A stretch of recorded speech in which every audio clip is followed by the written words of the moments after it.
أعوذ بالله من الشيطان الرجيم بسم الله الرحمن الرحيم وإن لوطا لمن المرسلين إذ نجيناه وأهله أجمعين إلا عجوزا في الغابرين ثم دمرنا الآخرين وإنكم لتمرون عليهم مصبحين وبالليل أفلا تعقلون وإن يونس لمن المرسلين إذ أبق إلى الفلك المشحون فساهم فكان من المدحضين فالتقمه الحوت وهو مليم فلولا أنه كان من المسبحين للبث في بطنه إلى يوم يبعثون فنبذناه بالعراء وهو سقيم وأنبتنا عليه شجرة من يقطين وأرسلناه إلى 100,000 أو يزيدون فآمنوا فمتعناهم إلى حين صدق اللہ العظیم۔ سورہ صافات ہماری چل رہی ہے۔ حضرت نوح علیہ السلام، ابراہیم علیہ السلام، حضرت موسیٰ علیہ السلام، ہارون علیہ السلام، الیاس علیہ السلام، ان پیغمبروں کے بعد اب لوط علیہ السلام کا بیان فرما رہے ہیں، اور یقیناً لوط علیہ السلام بھی پیغمبروں میں سے تھے۔ جب ہم نے ان کو، ان کے گھر والوں کو عذاب سے نجات دی، سوائے اس بوڑھی عورت کے جو پیچھے رہنے والوں میں شامل تھی، جو ان کی بیوی تھی اور کافرہ تھی، پھر ہم نے دوسرے لوگوں کو ملیامیٹ کر دیا، تباہ کر دیا، ہلاک کر دیا۔ اور اے مکہ والو، تم ان کی بستیوں پر گزرا کرتے ہو، کبھی صبح ہوتے ہوتے وہاں سے گزر جاتے ہو اور کبھی رات کے وقت میں وہاں سے گزر جاتے ہو، یا پھر بھی تمہیں عقل نہیں آتی کہ ان کو دیکھ کر کے عبرت حاصل کرو۔ اور یقیناً یونس علیہ السلام بھی پیغمبروں میں سے تھے۔ جب وہ بھاگ کر بھری ہوئی کشتی میں پہنچے، پھر وہ قرآن دازی میں شریک ہوئے اور قرآن دازی میں وہی مغلوب ہوئے۔ پھر مچھلی نے ثابت ان کو نگل لیا، جبکہ وہ اپنے آپ کو ملامت کر رہے تھے۔ چنانچہ اگر وہ تسبیح کرنے والوں میں نہ ہوتے تو وہ اس دن تک مچھلی کے پیٹ میں رہتے جس دن مردوں کو زندہ کیا جاتا، یعنی قیامت تک۔ پھر ہم نے انہیں ایسی حالت میں کھلے میدان میں ڈال دیا کہ وہ بیمار تھے، اور ان کے اوپر ایک بیلدار درخت ہم نے اگا دیا، اور ہم نے انہیں 1,00,000 بلکہ اس سے بھی زیادہ لوگوں کے پاس پیغمبر بنا کر کے ہم نے ان کو بھیجا۔ پھر وہ ایمان لے آئے، اس لیے ہم نے انہیں ایک زمانے تک زندگی سے فائدہ اٹھانے کا موقع دیا۔ یہ آیت نمبر 148 تک آپ حضرات نے ان کا ترجمہ سنا، آیت کا 133 سے۔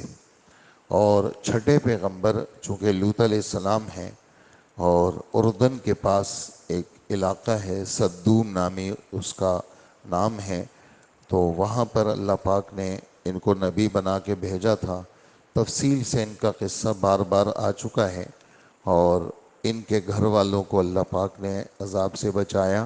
باقی پورا علاقہ وہ زمین بوس ہوا، اور اس جگہ اللہ پاک نے سمندر کو پیدا کیا، جیسے تفصیلات آپ حضرات سن چکے ہیں۔ اور غرض اس واقعے کے بیان کرنے کی اللہ پاک فرماتے ہیں یہ عبرت کا مقام ہے۔ اے عرب کے لوگوں، تم لوگ قافلے کی صورت میں، تمہارے تجارتی قافلے وہاں سے گزرتے ہیں، اور تم صبح شام ان کھنڈرات کو اور اس علاقے کو دیکھتے ہو، پھر بھی تم عبرت حاصل نہیں کرتے۔ پھر یونس علیہ السلام کا آپ نے پورا ترجمہ سن لیا۔ یہاں حضرت یونس علیہ السلام کو اللہ پاک نے نینوا نامی بستہ، نینوا یہ عراق کے اندر ایک علاقہ ہے، وہاں اللہ پاک نے ان کو نبی بنا کے بھیجا تھا۔ 17ویں پارے میں سورہ انبیاء میں ان کا پورا قصہ بتایا جا چکا ہے۔ یہاں بھی دو چار باتیں اہم ہیں وہ بیان کرنی ہے کہ حضرت یونس علیہ السلام کو اللہ پاک نے بھیجا، اور جب علاقے میں انہوں نے محنت کی تو وہ لوگوں نے بات نہیں مانی، تو لوگوں کو کہا کہ اللہ کا عذاب تم پر آئے گا 3 دن کے اندر، اور یہ وہاں سے نکل گئے۔ اب لوگوں نے یعنی وہاں سے جو نکلنا تھا بس اس میں اللہ جل جلالہ کے حکم کا انتظار نہیں کیا، بس اتنی سی بات تھی، اور وہاں سے نکل گئے۔ تو یہ لوگوں نے جب دیکھا کہ نبی چلے گئے، اب یہ لوگ ڈر گئے، سب نکل گئے میدان میں، سچی توبہ کر لی، تو اللہ پاک نے عذاب نہیں بھیجا۔ جب یہ آئے تو انہوں نے یعنی عذاب نہیں تھا، تو ان کے دل میں یہ والی بات آئی کہ لوگ مجھے جھوٹا کہیں گے، تو وہاں سے چلے گئے۔ وہاں سے چلے گئے تو دیکھا ایک کشتی جا رہی تھی، بھری ہوئی کشتی تھی، یہ بھی اس میں بیٹھ گئے۔ جب کشتی بھنور میں پھنس گئی تو اس زمانے کا دستور یہ تھا کہ لوگ کہتے تھے کہ بھئی اس میں سے کوئی بندہ اپنے آقا سے بھاگا ہوا ہے، مجرم ہے، اور وہ اپنے آپ کو گرا دے تو پوری کشتی بچ جائے گی۔ تو اس وقت یہ سمجھ گئے کہ میں اللہ کے حکم کا میں نے انتظار نہیں کیا، اور اپنے آپ کو ملامت کرنے لگے۔ سچی توبہ اسی کو کہتے ہیں کہ آدمی دل سے اپنے آپ کو ملامت کرے۔ قرآن دازی ہوئی، تو قرآن دازی کے اندر یہ بھی قرآن دازی میں شریک ہوئے، تو قرآن دازی میں بھی ان کا نام نکل آیا، اور انہوں نے اپنے آپ کو دریا میں گرایا۔ اس میں کوئی شخص خودکشی کا شبہ نہ کرے، اس لیے کہ خودکشی اپنے آپ کو مارنے کو کہا جاتا ہے۔ ان کے دل میں یہ بات تھی، یعنی یہ بات لکھی ہوئی ہے مفسرین نے، جب بھی میں آپ کی خدمت میں پیش کر رہا ہوں، کہ دریا کا کنارہ بھی قریب ہے، اور اگر میں اپنے آپ کو گراتا بھی ہوں تو میں تیرتا ہوا اگلے کنارے نکل جاؤں گا۔ تو یہ خودکشی نہیں تھی، تاکہ کسی نبی کے متعلق کوئی بات ایسی ذہن میں نہ آئے کہ کوئی ایسی گڑبڑ چیز نبی کی طرف منسوب ہو۔ رہی بات قرآن دازی کی، تو قرآن دازی سے کسی کا حق ثابت نہیں ہو سکتا۔ مثال کے طور پر ایک جائیداد ہے، اس پہ 2 بندوں کا جھگڑا ہے، ایک کہتا ہے یہ میری ہے، دوسرا کہتا ہے میری ہے، چلو جی قرآن دازی کرو۔ تو قرآن دازی سے اگر غلط آدمی کا نام آ جائے تو اس کا حق ثابت نہیں ہو سکتا، یعنی قرآن دازی سے کوئی مجرم بھی نہیں بنتا، کوئی مالک بھی نہیں بنتا۔ قرآن دازی سے کوئی مجرم بھی نہیں بنتا، کوئی مالک بھی نہیں بنتا۔ ہاں، قرآن دازی کا مقصد جو شریعت میں ہے وہ سب کے حقوق برابر ہیں، سب کے حقوق برابر ہیں۔ ہاں، دلوں کے اطمینان اور دلوں کی خوشی کے لیے قرآن دازی کی جاتی ہے۔ اس کی مثال احادیث میں ایسی ہے کہ ہمارے نبی صلی اللہ علیہ وسلم کی 1 سے زائد بیویاں تھیں۔ آپ جب سفر فرماتے تھے تو سفر کے اندر آپ قرآن دازی کرتے تھے، یعنی آپ کسی کو بھی لے جا سکتے تھے، سب کا حق برابر تھا، لیکن صرف دلوں کی خوشی کے لیے اللہ کے رسول قرآن دازی کرتے تھے۔ اس قرآن دازی میں پھر جس زوجہ کا نام نکل آتا تو اللہ کے رسول صلی اللہ علیہ وسلم وہ ان کو لے جاتے۔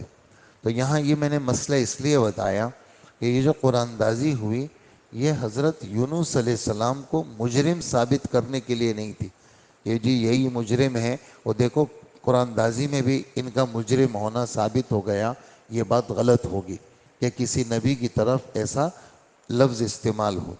باقی یہ جو الفاظ ہیں یہ سارے ڈانٹ والے الفاظ ہیں، جیسے آباقہ، یہ غلام کے بھاگنے کے لیے استعمال ہوتا ہے، لیکن ہم آپ نہیں استعمال کر سکتے۔ اللہ کی ذات ہے، اللہ بڑے ہیں اور اللہ سب کچھ کر سکتے ہیں، تو اللہ جل جلالہ نے اگر یہ لفظ استعمال کیا ہے تو ہم آپ کسی کے لیے، کسی بڑوں کے لیے یہ لفظ استعمال نہیں کر سکتے۔ اسی طرح مدحزین کا لفظ ہے، یعنی تو وہ بھی کیا ہے، تھوڑا سا ڈانٹ بھرا لفظ ہے کہ وہی ملزم ٹھہرے، تو یہ جملہ ہم بھی اس طرح نہیں کہہ سکتے، اللہ کی ذات ہی وہ استعمال کر سکتی ہے یہ جملہ۔ اور پھر سالم مچھلی نے ان کو نگل لیا، تو اللہ کے حکم سے نکلا، اور اللہ جل جلالہ نے مچھلی کو حکم دیا یہ ہمارا بندہ ہے، اس کا بدن خراب نہیں ہونا چاہیے اور نہ تم نے اس کو غذا بنانا ہے۔ جتنا عرصہ بھی یہ مچھلی کے پیٹ میں رہے، اللہ پاک نے ان کے دل میں یہ بات ڈالی کہ تم تسبیح پڑھو، لا الہ الا انت سبحانک انی کنت من الظالمین۔ حضرات لکھتے ہیں کہ اس تسبیح میں 3 باتیں جمع ہیں۔ لا الہ الا انت میں توحید جمع ہے، اللہ ایک ہے، اللہ کے سوا کوئی معبود نہیں۔ سبحانکا، اس کے اندر اللہ کی پاکی جمع ہے، آپ کی ذات ہر عیب سے پاک ہے۔ انی کنت من الظالمین، بے شک بات ہے میں قصوروار ہوں۔ اس ٹکڑے میں استغفار ہے، اس ٹکڑے میں کیا ہے؟ استغفار ہے۔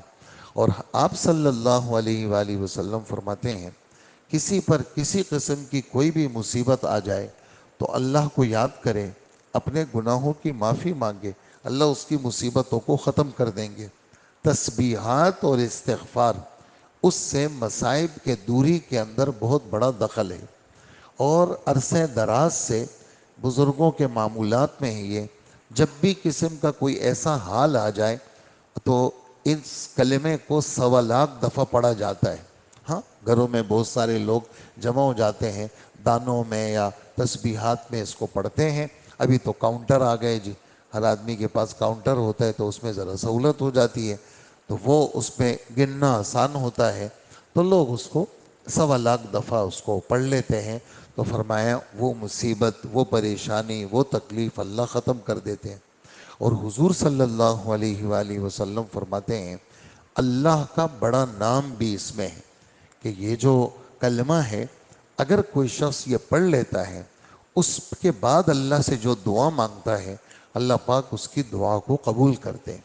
اور حاجی عبدالوہاب صاحب رحمۃ اللہ علیہ، جو ہمارے تبلیغی جماعت کے بزرگ تھے، رائے کے اور بڑے تھے، تو وہ اپنے بیانات میں روزانہ ترغیب اس بات کی دیتے تھے کہ 2 عملوں کا اہتمام کرو اور 300 دفعہ کی پابندی کرو۔ ایک یہ آیت کریمہ لا الہ الا انت سبحانک انی کنت من الظالمین، سارے مجموع کو، جن جن لوگوں کے پاس تم ملاقاتوں کے لیے جاؤ، گشتوں کے لیے جاؤ، لوگوں کو کہو بھی یہ کلمہ، گھر گھر جا کے توبہ کراؤ، گھر گھر جا کے لوگوں کو کہو اللہ سے معافی مانگو، تو یہ کلمات۔ اور دوسرا عمل حضرت بتاتے تھے وہ دشمنوں کی ہلاکت اور دشمنوں سے حفاظت کے لیے اللہم انا نجعلک فی نحورہم ونعوذ بک من شرورہم، حضرت 300 دفعہ اس کو بھی فرماتے تھے۔ تو یہاں پر اللہ پاک فرماتے ہیں کہ اگر حضرت یونس علیہ السلام یہ تسبیحات نہ پڑھتے تو پھر قیامت تک مچھلی کے پیٹ میں رہتے۔ تو یہ جو گھٹن تھی اور یہ جو اندھیریاں تھی، مچھلی کا پیٹ کا اندھیرا، دریا کا اندھیرا، رات کا اندھیرا، بادلوں کا اندھیرا، ان اندھیریوں میں انہوں نے ان کلمات کو پڑھا، اللہ پاک نے فضل کیا اور اپنے فضل سے ان کو ایک کھلے میدان میں پھینکا۔ آرا کھلے میدان کو کہتے ہیں۔ لیکن آپ کو پتہ ہے مچھلی کے پیٹ کے اندر تو آدمی کا بدن پک جاتا ہے، کسی بھی ایسی جگہ ہو بدن بالکل ایسا ہوا جیسے معصوم بچے کے بدن سے بھی زیادہ کمزور۔ تو اللہ جل جلالہ فرماتے ہیں ہم نے ایک بیلدار درخت اگایا، لیکن یہاں چھوٹی سی بات یہ ذہن میں آ گئی کہ بیلدار درخت تو سایہ نہیں دے سکتا، اس لیے کہ بیل جب اگتی ہے وہ تو یوں پھیل جاتی ہے، وہ تو سیدھی یوں کھڑی نہیں ہو سکتی، لیکن یقین تو کہتے ہیں بیلدار درخت کو۔ تو اس کا جواب یہ دیا ہے کہ اللہ جل جلالہ نے درخت ایک سیدھا اگایا، پھر اس پر اللہ نے ایک بیل کو چڑھا دیا، تو وہ جو سیدھا درخت تھا وہ تو بلندی پہ چلا گیا، اور یہ بیل جو تھی یہ اس کے ساتھ آ گئی، تو اس نے کیا کر دیا؟ ان پہ سایہ بھی کر دیا۔ اور اللہ جل جلالہ نے ایک جانور بھی مقرر کیا، وہ جانور آ کر کے ان کے منہ میں دودھ دیتا تھا۔ تو اللہ جل جلالہ نے تھوڑے سے عرصے کے اندر ان کا جو بدن تھا کمزور تھا وہ طاقتور بنا، پھر اللہ پاک نے ان کو لاکھوں لوگوں کی ہدایت کا سبب بنایا۔ یہ پورے قصے کا خلاصہ اور پورے اس میں جو چھوٹی چھوٹی باتیں تھیں وہ میں نے آپ کی خدمت میں پیش کی۔ اللہ جل جلالہ ہم سب کو عمل کی توفیق عطا فرمائے۔ الحمدللہ رب العالمین۔